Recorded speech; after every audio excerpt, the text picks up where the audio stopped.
You ask Tiger to solve. This deals with linear equations with one unknown. The final result is x equals 8. Let's solve it step by step. Group all x terms on the left side of the equation. Add 2x to both sides. Group like terms. Simplify the arithmetic. Group like terms. Simplify the arithmetic. Group all constants on the right side of the equation.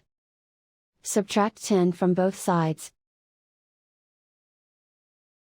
Simplify the arithmetic.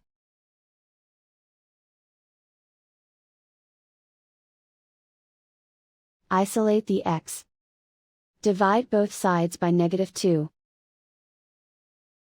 Cancel out the negatives. Simplify the fraction.